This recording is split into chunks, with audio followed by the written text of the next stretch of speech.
All right, let's dive right in. We are about to crack open a mystery that's been waiting for over 2,300 years. It's a story about art, power, and the afterlife, and it's all hidden in plain sight on a single tomb wall. So let's go uncover the secret of Petosiris' tomb. You know, this tomb has fascinated archaeologists for centuries.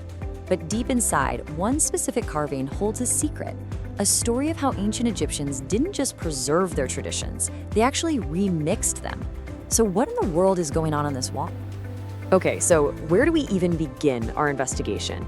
Well, first things first, we have to understand the world this tomb was built in. And, of course, the man at the very center of this mystery, Petosiris himself. I want you to picture this. We're going back to around 320 BC. Egypt at this time is a total cultural crossroads. You've got these ancient, powerful Egyptian traditions, and they're starting to clash and blend with all these new Greek influences. Now, the owner of the tomb, Petosiris, he belonged to this really powerful family of high priests. You can think of them as the intellectual and spiritual elite of their day, and they are caught right in the middle of this massive cultural shift. And right away, we find our first major clue. The art inside this tomb is split between two completely different styles. I mean, it's striking. The outer room, the vestibule, has what scholars call a hybrid style. So you see Egyptian scenes, but with really clear Greek and Persian influences.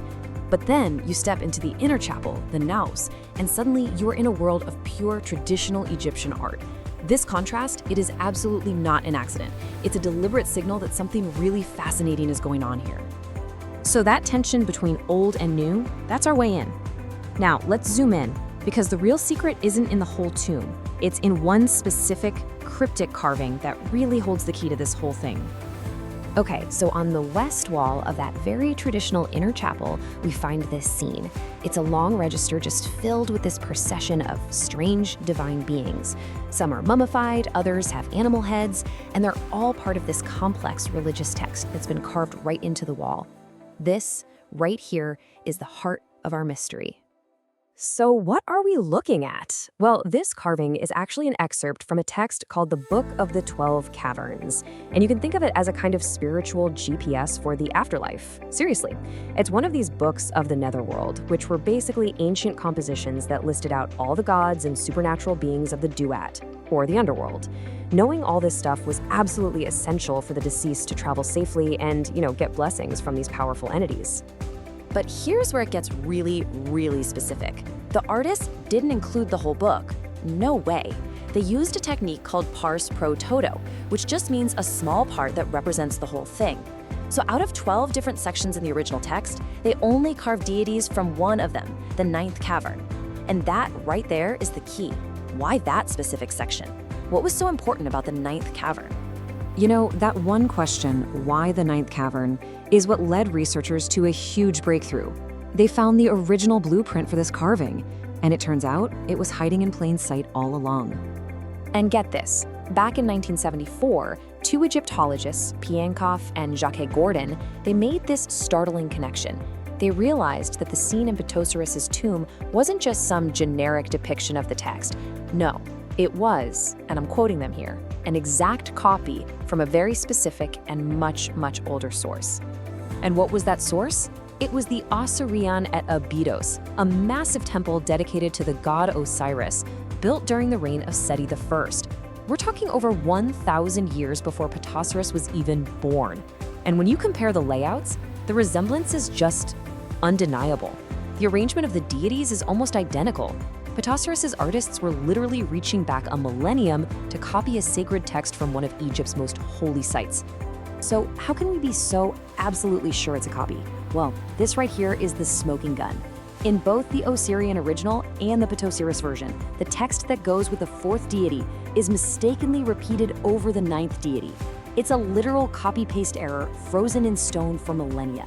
That tiny mistake proves beyond any doubt that Petosiris' artists were working directly from the Osireion blueprint. Just incredible. But wait, this story doesn't end with just a simple copy-paste job. Because when you look closer, you realize this is more like an ancient remix. The artists didn't just reproduce the text, they actively adapted it, making these small but incredibly powerful changes. So what's the most obvious change? Well, it's in the animals. The original relief in the Osireion, it depicts bull deities standing on standards. But in the Petosiris version, they've been changed to cow deities. Now, this wasn't a mistake. It was a conscious artistic choice, a sort of subtle theological update. And there were other creative tweaks too. The artists painted the faces of the mummiform gods blue, a detail that you just don't find in any other source. They added a starry sky to frame the whole scene. They put a ceremonial bull's tail on a human-form god. And they even added the name of the god Osiris to one group of deities where it didn't appear in the original. I mean, these are not the actions of simple copyists. This is the work of active editors. This whole process actually has a name. It's called productive transmission.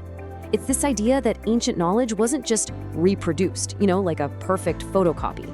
Instead, it was produced anew. It was edited, it was adapted, it was remixed to fit a new purpose, a new space, and a new theological outlook. The artists were basically in conversation with the past, not just repeating it.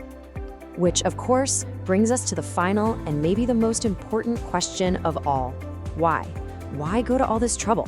Why create this incredibly specific and sophisticated remix? Well, it all comes down to three things: power, piety, and posterity. Look, this remix wasn't just art, it was a massive statement. First off, the text itself was all about Osiris and resurrection, so, perfect for a tomb. But by copying the Osireion specifically, Petosiris' family was showing off. They were demonstrating that they had access to ancient, sacred, restricted knowledge. It was a total flex of their intellectual power and their elite status. And on a deeply personal level, this was all part of a ritual program to make sure a relative had a safe passage and was justified in the afterlife. So in the end, this one single carving really reveals the tomb's true genius. It's a masterpiece that perfectly combines tradition and innovation.